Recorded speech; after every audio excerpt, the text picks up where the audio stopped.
છે પ્રદ્યુમનસિંહ સરવૈયા સર, હવે આપની પાસેથી જાણવું છે કે સમર્થકો રસ્તા પર આવ્યા, ભરની આખી તમામ એક બાદ એકની એ પ્રતિક્રિયાઓ, એક બાદ એક એ તમામ વાતો પર પડકાર આપનાર પણ બીજેપી માંથી અને પડકાર ઝીલનાર પણ બીજેપી માંથી, મિર્ઝાપુર કહેનાર પણ બીજેપી ના અને મિર્ઝાપુર બનાવનાર કદાચ હોય તો એ પણ બીજેપી ના. તો આમાં આખરે પ્રજાનો આમાં શું વાંક છે? પ્રજાને આમાં શા માટે ખેંચવા જોઈએ? આમ તો આ મુદ્દો કમલમનો છે, આપણે કોઈ ચર્ચાનો વિષય જ નથી અન્ય પ્રજાજન માટે. છતાં એ ટિકિટ આપવી, વારસાઈ આપવી કે કોને આપવી કે ન આપવી, કમલમ જ નક્કી કરવાનો છે. એટલે જોઈએ તો એટલે કમલમ નક્કી કરશે તો પછી આટલો બધો આ ભાજપના જ પોતાના કાર્યકરો કોઈ યુવાનો આ રીતના આંદોલન શા માટે કરે છે એ જ નથી સમજાતું. અને વારસાઈની વાત કરીએ તો જયેશ રાદડિયાને પણ વારસાઈ ટિકિટ રીતે મળેલી છે. અને ગોંડલમાં હું વાત કરું ત્યાં સુધી ભલે આ ભાઈ આપણે અલ્પેશભાઈ ઢોલરિયાનો ને એનો કદાચ ભૂલ હોય કે એમને જાહેર કરી દીધું કે હવે પછીના ગણેશભાઈ રહેશે, પરંતુ જે રીતે મહિલા ગીતાબા જાડેજા છે હાલમાં વર્તમાન ધારાસભ્ય, એમનું પોતાનું વ્યક્તિગત કોઈ વિવાદમાં નથી અને મહિલાઓને ઓલરેડી વધારે ચાન્સ આપે છે. એટલે કદાચ જો કપાય તો કન્ટિન્યુ રહે તો ગીતાબાને તો ચાલુ જ રાખશે, કદાચ ગણેશભાઈને ના આપે. હવે વાત કરીએ તો આ જે અત્યારે યુવાનો જે અત્યારે આંદોલન કરી રહ્યા છે એ ઓલરેડી પાસના યુવાનો છે. હવે એમને જયારે આંદોલન કર્યા છે ત્યારે લેઉવા પટેલના સીએમ પણ ખોયા છે સમાજે અને 14 નિર્દોષ લોકોને પણ ખોયા છે. અને અત્યારે પણ જે રીતે વાક છઠ્ઠા અને એ બધું જે વાત કરે છે, જે છેલ્લી હદની વાત કરે છે, એક બાજુ તમે કહો છો કે એમને ગાડી ઉપર જે આ કાચ ફોડ્યા કે જે હુમલો થયો, હુમલો મીન્સ કે 2-3 ગાડીના કાચ ફોડ્યા છે, પરંતુ એમણે જે વાક યુદ્ધ કરેલું છે એક રીતે આપણે કહીએ ને તો જે એક દેવી પૂજક સમાજ પહેલા જે રીતે જે સ્ટાઇલમાં, હવે પોતે એ સમાજ પણ વાત નથી કરતા, એટલી નીચલી કક્ષાની વાત આપણે સોશિયલ મીડિયામાં આપણે સાંભળી છે. ક્યાંક ને ક્યાંક ગણીઓ નાન તેન એવી જે નીચલી કક્ષાની વાત, એમની જે બોલવાની જે આ નબળાઈ છે, કડવી ભાષા જે એમનો ગુણમાંથી આ નબળાઈ સાબિત થઈ રહી છે, એને લીધે આ નવા પ્રશ્નો ઉભા થઈ રહ્યા છે. એટલે જોઈએ ને તો આ એમની પાછળ કદાચ ભાજપનું શીર્ષ નેતૃત્વ જ પાછળ કદાચ હોય, જેમને મોટા ભાઈ કહી છે, એમનો જ કદાચ આમાં પોતાની ઈચ્છા હોય કે કોઈ પણ રીતે પાટીદાર સમાજની છબી ખરડાય, જ્ઞાતિવાદી છબી થાય. જે રીતે એ અભિમાનને એક તરફી સંગઠનથી એક તરફી વાત કરી રહ્યા છે કે સત્તા ભોગવી રહ્યા છે. એટલે ક્યાંક ને ક્યાંક હમણાં જ આપણે વાત કરી કે 1,40,000 આપણે વોટર્સ છે ત્યાં ગોંડલમાં, તો એમને અન્યાય થાય છે ચોક્કસ. પહેલી નજરે આપણે માનીએ કે આટલા મોટા વોટ છે, ફર્સ્ટ વોટર છે, એમને અન્યાય થાય છે. તો પછી ગુજરાતમાં પણ કોળી ને ઠાકોર સમાજના વસ્તી છે 25% વધુ છે, 30% જેવી છે, પાટીદાર સમાજની 17-18% છે. તો એમનો સીએમ તો હજી સુધી નથી આવ્યો, તો એમને પણ અન્યાય થાય છે, એમ આપણે માની શકીએ ને. એટલે અન્યાય એકલો માત્ર કોઈ આપણી પ્રજા આપણી કેટલી છે, જ્ઞાતિ સમૂહ કેટલો છે એના ઉપર નક્કી નથી થતું, પણ એ પ્રજામાં પોપ્યુલર જે કઈ નેતા છે એ કેટલો પોપ્યુલર છે એ વાત છે. એટલે એ જ જોવાનું છે. અને બીજી વાત કરું તો જે રીતે વાત કરી છે કે ગબ્બર ઇઝ બેક, હવે ગોંડલની પ્રજા કોઈ ગબ્બરની રાહ કદાચ કે ગબ્બરને આવકારે નહીં, એ જઈને વીરુને આવકારે. જે રીતે એને પ્રજાજનો જે છે વોટર છે એની બસંતી છે, એ તમે જઈને વીરુ થઈને આવો તો તમને પ્રજા પણ એ બસંતી તમને આવકારશે, નહીં તો એ પણ ચાબુક મારશે. અને એ આજે ગાડીઓના કાચ જે ફોડ્યા છે એનો એક પરિણામ ઈ જ છે. કેમ કે ગબ્બરનો રોલ અને યુદ્ધ એ જ કલ્યાણ એ વિલનનો રોલ છે, એના થકી તમે રાજકીય ક્ષેત્રમાં ન આવી શકો. એટલે જઈને વીરુ જેવી છાપ લઈને આવો અને ગોંડલમાં સીધા ઉતરી જાઓ, ત્યાં રોકાણ કરો અને પ્રજાની વચ્ચે તમે કહો છો મિર્ઝાપુરને કઈ રીતે દૂર કરવું, એ તમે ગોંડલની પ્રજાની વચ્ચે રહ્યો અને પછી વાત કરો તો સાચું કહેવાય. પ્રદ્યુમનસિંહ, ફરી એકવાર આપની પાસે, ગોંડલને રાજકીય અખાડું બનાવી દેવામાં આવ્યો છે, હમણાં નુકસાન કોનું થઈ રહ્યું છે? જી, નુકસાન તો બંનેનું થઈ રહ્યું છે. આ એક ચોક્કસ રાજકીય પ્લાનિંગનો એ બંને હિસ્સો બની રહ્યા છે. એની પાછળ કદાચ હું માનું ત્યાં સુધી પાર્ટીની જ ગેમ હશે કે બેમાંથી એકને ગમે ત્યાં એનું રાજકીય અસ્તિત્વ ખોવું અથવા તો બંને સમાજનું ખોવું અને અન્ય કોઈ નવા સમાજને જે રીતે ઓબીસી ની ફોર્મ્યુલાથી સરકાર ચાલી રહી છે તો ઓબીસી ને જ આગળ કરવા એવું કદાચ એની ચોક્કસ આમાં મનસા હોય સત્તાધારી પક્ષની. એટલે જ આ રીતના કદાચ બંને ભાજપના જ લોકો છે છતાં એમને આટલા રોડ ઉપર આવવા દીધા છે અને કોઈ સિનિયર આમાં બોલતા પણ નથી. અને વાત કરીએ તો આ ગોંડલના વિવાદની, તો ગોંડલના વિવાદ તો વર્ષોથી છે અને ખાસ કરીને જોઈએ તો જે રીતે આપણે ગુજરાતમાં જ્ઞાતિવાદી સમીકરણ માનસિકતા જ્યારથી ચાલુ થઈ રાજકીય રીતે અને વાવે એની જમીનની સર્જકતા પછી અને જે સત્તા મેળવવાની મનસા ચાલુ થઈ ત્યાર પછી આ આખી યાત્રા ચાલુ થઈ છે, આપણે નિરંતર જોઈએ છીએ. બાકી એક સમય એવો પણ હતો કે રાજ્યમાં જે સૌથી ઓછી સંખ્યા ધરાવતી બ્રાહ્મણ અને જૈનો એ પણ મુખ્ય પ્રધાન થયા છે.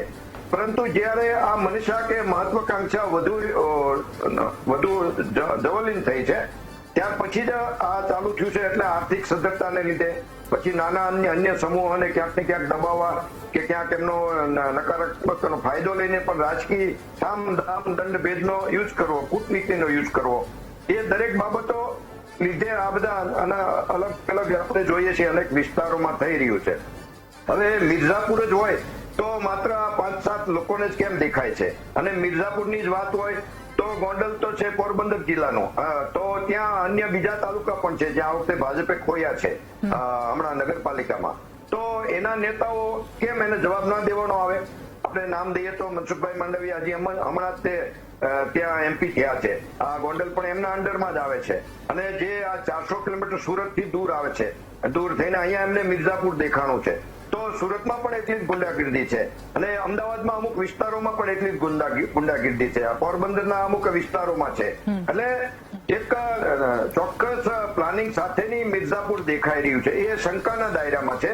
બાકી લડવું હોય તો સમજો એક ક્ષત્રિયોનો ઇતિહાસ છે, 562 રજવાડા ક્ષત્રિય એક સાથે કોઈ શરત વગર સોંપી દીધા હતા અને ત્યારે સરદાર વલ્લભભાઈ પટેલની પોતાની લાયકાત હતી, પોતાની પાસે ચોક્કસ એજન્ડા હતો રાષ્ટ્રીય હિત માટેનો. ગાંધીજી પાસે ચોક્કસ એજન્ડા હતા, ચોક્કસ વાત હતી, એ રીતે એને ચોક્કસ એક પદ્ધતિ હતી. હવે તમે સોશિયલ મીડિયામાં છેલ્લા સ્ટેજની વાત કરીને પછી આ રીતે લડવાની આવી વાત કરો. હવે આ ટિકિટ તો તમારે દિલ્હી અને ગાંધીનગર લેવા જવાની છે, ત્યાં તમારે ગોંડલમાં આવવાની જરૂર જ નથી, અથવા તો ગોંડલ આવો પહેલા સેવા કરો. એટલે આખી પદ્ધતિ ખોટી છે, મનસામાં શંકાના દાયરામાં છે. એટલે એમાં આગળ હજી કદાચ શિકારી પોતે જ શિકાર ન થઈ જાય અને આખા સમાજને ક્યાંક નુકસાન ન થાય. એમાં ક્ષત્રિય સમાજને પણ નુકસાન થશે, બંને સમાજને નુકસાન થશે. કદાચ રાજકીય દાવપેચ અલગ હોઈ શકે. ઓકે, ફરી એકવાર આપની પાસે આ મૂળમાં જો વાત કરવામાં આવે અથવા તો આજે વરુણ પટેલનું જે નિવેદન સામે આવ્યું છે એ કઈ દિશા તરફ અંગુલી નિર્દેશ કરે છે? ગોંડલ તો બધા જ લોકો હરીફરી શકે છે, જઈ શકે છે અને જનરલી બધા જાય છે. આમાં કોઈ એવો મોટો દેખાવ કરવાની કદાચ જરૂર પણ નહોતી. પરંતુ આટલું બધું જે રીતે વાક યુદ્ધ કર્યું હતું સોશિયલ મીડિયામાં, એનો કદાચ પ્રભાવ હોય, એનો રિએક્શન હોય. હવે કોઈ માણસ તમે આ રીતના બોલ્યા હોય તો રિએક્શન તો આવે, એ સહજ વાત છે. અને વાત કરીએ લોકશાહીની તો ગોંડલમાં ધારાસભ્ય સિવાયની જે મહત્વની સીટો છે એ બધી જ લેવા પાટીદાર સમાજની પાસે છે. નગરપાલિકાના પ્રમુખ જુઓ કે નાગરિક બેંકની કે પછી આ માર્કેટિંગ યાર્ડ જુઓ કે અન્ય બીજા હોદ્દાઓ છે નાના મોટા સહકારી ક્ષેત્રના, એ બધા જ છે પાટીદાર સમાજ પાસે જ છે. એમાં કોઈને વિવાદ પણ નથી. તો પછી એને શું એને વાંધો પણ શું હોવો છે કે ભાઈ લોકશાહી ઉપર શંકા કેમ કરવી?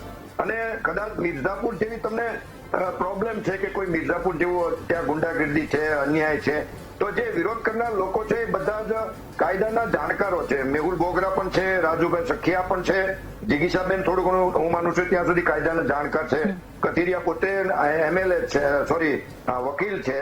એટલે એ બધા જ કાયદાના જાણકાર છે. તો કાયદાનો પોતે ઉપયોગ કેમ નથી કરતા? ક્યાં ફોલ્ટ છે, ક્યાંથી આ લોકો ક્યાં ગુના કરે છે, એ બાબત કેમ નથી તપાસ કરતા? માત્ર લોકશાહીની બદલે આ પોતે આ કેમ કાયદાના હાથમાં લઈને આવી બધી ગેરકાયદેસર ટાઈપની પ્રવૃત્તિ કે ખાલી માત્ર દેખાડા કરે છે? અને બીજી વાત કરી તો અલ્પેશ ઢોલરિયાને ટિકિટની કદાચ એની બાજુ ઓચિતાની આવી શકે છે. આ તો સંજોગો છે, કાંઈ પણ ફરે ત્યારે પણ એમની ઉપર ટિકિટની કદાચ એમની ઉપર એમને સોંપે પાર્ટી કદાચ આવનારા સમયમાં, એવું પણ થઈ શકે. એ કાંઈ અશક્ય નથી. અને જે રીતે માનો છો, જે રીતે વાત ઉડાડો છો કે જયરાજસિંહ નક્કી કરે એવું છે જ નહીં.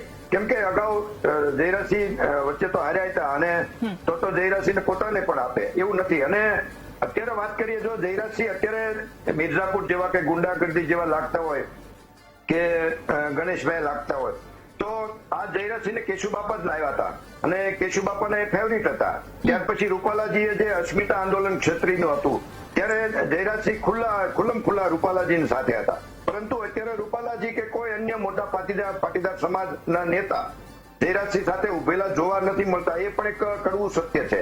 અને જો ગણેશ ગોંડલ જે કે ગણેશભાઈ જ, આમ તો હું તો ભલે હજી નાના છે પણ વ્યક્તિ પીઢ છે, એક ચોક્કસ મહેનતુ વ્યક્તિ છે, પરંતુ વિરોધીને એમાં ઘણા એના સદગુણો ના દેખાતા હોય. હવે ગણેશ ગોંડલની જો પ્રજા અત્યારે જોઈએ છે કે જે રીતે પ્રજા ગોંડલની એને પ્રેમ કરતી હોય, રીતે એમના મધર અને ફાધર એ એમએલએ અને ઘણી બધી બાબતમાં એ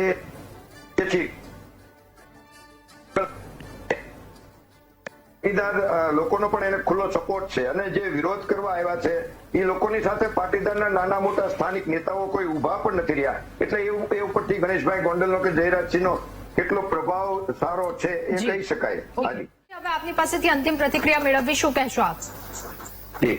ગોંડલની સીટ ક્ષત્રિયોની સીટ તો નથી, જે પાકી છે, પાકી વાત છે. એ જે તે ક્ષત્રિય નેતા અત્યાર સુધી ચૂંટાણા છે એ પોતપોતાના વ્યક્તિગત પરફોર્મન્સ, વ્યક્તિગત સંબંધો કે વ્યક્તિગત એના પાવરથી ચૂંટાણા છે. એટલે ક્ષત્રિયની સીટ આમ તો ગણતા નથી. એટલે આપણે એમને કોઈ જ્ઞાતિ બેઝ ઉપર એ સીટ ના લેવી જોઈએ. પરંતુ જે રીતે અત્યારે રાજનીતિ ચાલી રહી છે, જ્ઞાતિ મહત્વાકાંક્ષા માટેની, બે સમાજો માટે આવા વૈમનસ્ય ન કરવા જોઈએ, અંદરો અંદર વેરઝેર ના કરવા જોઈએ. કદાચ કોઈએ કામ કરવું હોય તો ફિલ્ડમાં આવવું જોઈએ અને સમસ્ત સનાતનના હિતમાં, રાષ્ટ્રીય હિતમાં પ્રથમ એ પ્રકારની રાજનીતિ ધ્યાનમાં લેશે તો આપોઆપ જે કોઈને કદાચ ઈચ્છા છે ભવિષ્યમાં નેતા થવાની, તમે એ માટેની સક્ષમતા ઉભી કરો. સામેથી લોકો ટિકિટ આપશે, પાર્ટી પણ ટિકિટ આપશે. પરંતુ આ રીતના વાદ વિવાદ કરીને, જ્ઞાતિ બેઝ ઉભો કરીને લોકોને હવે ભડકાવવા નહીં એમ. કેમ કે હવે પ્રજા પણ વધારે જાગૃત થઈ ગઈ છે. બિલકુલ.